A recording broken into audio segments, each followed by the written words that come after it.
Ok, estamos de volta pela TV Horizonte com o nosso Jogada de Classe. Eu quero dizer para você que quando você pensar em adquirir o seu carro, a sua moto ou a sua casa própria, faça consórcio. E a melhor dica é procurar a Multimarcas Consórcios, o seu consórcio multibrasileiro. A Multimarcas Consórcios é patrocinadora oficial de grandes times brasileiros, meus amigos. Ela é fantástica. Ligue agora 031 3036 1688 ou acesse o site multimarcasconsórcios.com.br. A marca bonita da Multimarcas está aí na sua tela.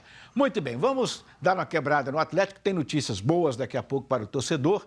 Vamos falar um pouco do Cruzeiro e, claro, ainda vamos abordar o América. Não se esqueça disso, viu, torcedor americano? Aqui a gente prestigia o Coelhão, sim, senhor. Mas o Cruzeiro, então, recebe hoje, e já, aliás, recebeu ontem para uma reunião, domingo à noite, eu estava em casa tomando água de coco, né? Bem acompanhada, a água de coco acompanhada de um outro líquido, né? Aqui, vinhozinho. Não é aquele líquido, a água de coco, não. Primeiro, tá certo. Bom, deixa isso para lá. Mas, meu caro Caio Caldeira, o Alexandre Matos está aí. Essa questão de ficar entre 45 e 60 dias é uma coisa interessante, não é? Deveria já trazer um cara para pegar o chifre pelo boi? Qual é a sua opinião? A minha opinião é o que eu defendo, que o futebol ele é feito a longo prazo. Então, eu acho que um diretor de futebol, para planejar o clube para os próximos anos, que vai ficar só 60 dias, já começa errado. Eu acho sim que o Alexandre é muito competente, conhece do futebol, conhece de negociação, de montagem de elenco, tem um conhecimento muito sistêmico, mas o Cruzeiro precisaria pensar num projeto mais a longo prazo. Aí, um diretor de futebol que vai fazer um trabalho para os próximos 2, 3 anos. Orlando, mas sabe o que eu acho, Caio? Que sinceramente eu penso? Eu acho que o Alexandre Matos ele veio mais para ter um direcionamento dos empresários, de quem procurar no clube, para começar a ajeitar, cara. Porque a verdade é que neste momento o Cruzeiro está uma desordem completa. Não tem comando, tem um possível comando, né? Um falso comando. Tem esse comitê gestor lá de notáveis que estão tentando organizar a casa, que está bem desorganizada, mas para mexer com futebol, com quem que mexe? É o Pedrinho? Eu acho não dá para saber, o Cruzeiro não está organizado nesse ponto. Então acho que o Alexandre Matos chega para dar essa direção, negociar com algum empresário, esse jogador não dá para ficar, o Edilson ganha muito, não dá para ficar, vamos tentar colocar ele lá no Grêmio, o Dedé ganha muito, ô Fábio, você tem história no Cruzeiro, vamos reduzir um pouco o seu salário aqui, vamos ver se você fica. Eu acho que é por aí. E aí, com o tempo, o Cruzeiro traz um nome, possivelmente até indicado pelo Alexandre Matos, para ter o diretor de futebol fixo que vai aí trabalhar com o Cruzeiro nos próximos anos. Com você. Vocês acham mesmo que... É porque, assim, eu concordo muito com o que o Caio falou. O planejamento do futebol, ele deve ser a longo prazo, né? Não dá para você fazer futebol em 2 meses. Você tem, principalmente se você for pensar na reestruturação que o clube precisa no momento.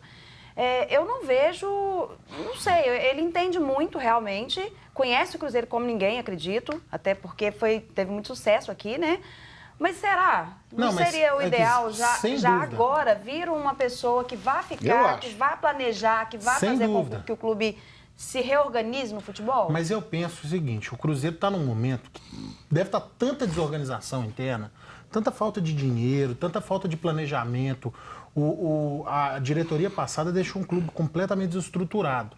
Então, eu penso que essa é uma medida urgente de alguém que conhece muito o clube, conhece muito o mercado, para tentar organizar a parte do futebol, já que o Pedrinho também não tem condição de fazer isso. Ele vai gerir o futebol, mas ele não tem condição de negociar, ele não sabe fazer isso. Então você precisa de alguém que saiba. E aí, certamente, depois contratar alguém para fazer isso. Mas nesse primeiro momento, é um cara que é para achar uma solução mais rápida. Não é dispensável. Para apagar incêndio. Não é dispensável a presença do Matos, é importante. Agora, eu acho que já que ele não ia ficar, e se tem... Todo mundo fala que tinha o plano B. Traz o plano B, contrata. Que ele era o plano A. Que trabalhe juntos. Que faça essa transição juntos. A experiência, o glamour, né? Tudo que o Matos tem que possa passar para esse plano B, que também não deve ser alguém muito ruim, que o Cruzeiro tem um nome, tem o prestígio, etc. e tal. Os dois, aí, daqui a 2 meses, o Matos diz, ok, velho, te ensinei, te passei as coisas boas, como é que é necessário, tchau para você, continua aí. né? Só concluindo aqui com a sua permissão, Caio. Então, agora é o seguinte, o que me preocupa, eu não sei se eu já tinha falado isso aqui, se não falei, vou falar agora, é o seguinte, eu conheço na palma da mão o Emílio Brandt, conheço muito também o Saulo Frois, não conheço o Pedrinho, o Pedro Lourenço, que é do Supermercado BH, e não conheci também, até hoje, nunca conversei, nunca vi de perto umas ou duas vezes, lá no próprio Cruzeiro, o Vitório Medioli. Agora, qual deles tem experiência adquirida em algum momento para trabalhar no comando de um clube com tanto problema? Acho que eles estão até fazendo um bom trabalho dentro da limitação de cada um. Porque o Saulo, por exemplo, meu amigo Saulo, o que é que ele mexia? Ele mexia, né, trabalha, tem uma grande empresa, aluguel de carros. O Pedrinho, mais chegada, às vezes estava mais lá do que os outros, mas qual que é o grande problema do Pedrinho? Administrar as dezenas, centenas de supermercados que ele tem, né? O Emílio Brandt, grande figura, grande empresário, trabalhador, um bem de vida e tudo. Qual que é a principal preocupação, justa, diga-se de passagem, do Emílio Brandt? Olhar pela nova safra, que é a empresa dele. Então, isso pode também estar pesando, viu, Caio? Essa falta de experiência de cada um deles. Eu penso o seguinte, um clube de futebol ele é dividido em 3 dimensões, a dimensão política, a dimensão administrativa e a dimensão técnica. A dimensão administrativa é tudo que é aquilo que é a atividade meio do futebol, que vai proporcionar o futebol, ou seja, departamento financeiro, de planejamento, RH, tecnologia e informação. Acho que dessa parte da dimensão administrativa, esses empresários têm total conhecimento para poder reformar o Cruzeiro e reformular o Cruzeiro. Da parte da dimensão técnica, que é o futebol, a atividade fim, né, que é o futebol propriamente dito, de fato ele precisa se cercar de pessoas que entendem, porque é um mundo muito peculiar, é diferente de gerir a empresa deles, né? Então, justamente a vinda do Alexandre Matos, que eu particularmente discordo do curto prazo, acho que poderia já estar vindo, igual você muito bem mencionou, um outro diretor que vai fazer essa continuidade, né? O Alexandre para fazer essa transição e um outro para dar uma continuidade, porque não adianta fazer uma transição, chegar um outro com outra filosofia de pensamento e começar a trocar o pneu com o carro andando, que isso aí vai dar errado, né? E não só essa questão também, né? Você está falando das dimensões de um clube de futebol. Claro que esse grupo gestor, né, esse grupo de notáveis, eles não vão conseguir consertar tudo, não vão chegar assim com a chavinha, uma varinha mágica e consertar. É óbvio isso. Mas não é só a questão do futebol.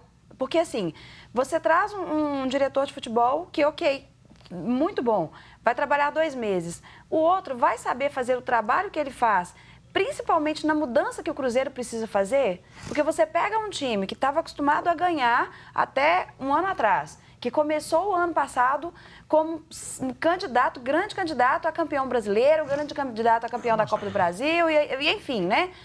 E todos os outros campeonatos que ele disputou.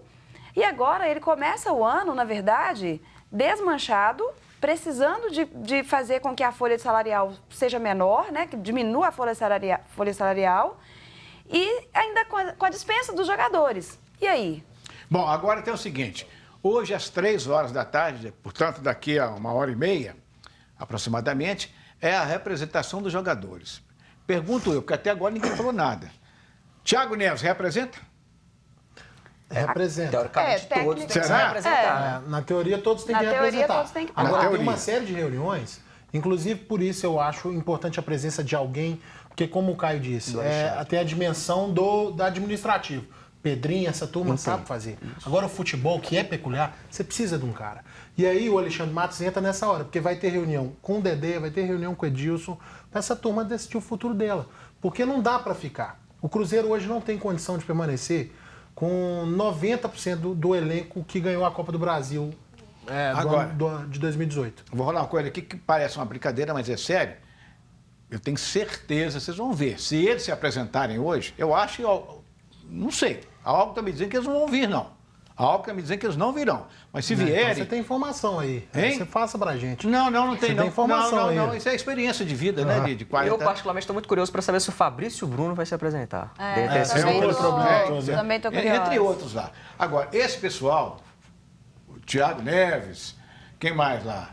os Dedé, entre outros, devem estar chegando. Fred. Mas Egídio, esses caras, o lateral direito é Edilson, Não, né? Egídio saiu, né? Esses Egídio caras já tá devem estar chegando cercados de seguranças. Sim. Cercados de Agora, seguranças. sabe um precedente perigoso que abriu? Foi o caso do Arrascaeta ano passado, né? Que de forma, podemos dizer, entre aspas, mimada, né? Não se apresentou para forçar uma transferência. Por isso que eu acho que pode ser uma tendência aí do Fabrício Bruno, dos demais atletas, de não se apresentar e tentar arrastar essa situação. Tem muita coisa ainda para acontecer, torcedor cruzeirense, que você talvez não espera, que você talvez não saiba. Tem muita coisa ainda para acontecer. E a gente vai estar acompanhando aqui para você atentamente. Você pode ter certeza que aqui não escapa nada. Pedrinho Baterias. Há mais de 50 anos, o Pedrinho Baterias é líder absoluto no mercado de baterias em BH. Tem 4 lojas estrategicamente localizadas para atender com rapidez, com segurança, com conforto e tudo mais que você precisa e merece. Tem loja dos bairros Renascença, Planalto, Sion e agora também tem uma loja nova muito bonita lá em Contagem. Baterias de carros a caminhões. Os melhores preços, as melhores marcas. Pedrinho Baterias não dorme. Plantão vai até às 2 horas da manhã. Pedrinho Baterias, a energia do seu carro, escolha a loja mais perto de você. No próximo bloco, nós vamos falar do América, vamos falar mais do Atlético, tem novidade para a torcida do Atlético, fique ligado. E vamos mostrar os gols e falar também da Copinha São Paulo, os gols dos mineiros, né? O Atlético começou perdendo, o América começou perdendo e o Cruzeiro ganhou com dificuldade. Você vai ver daqui a pouco.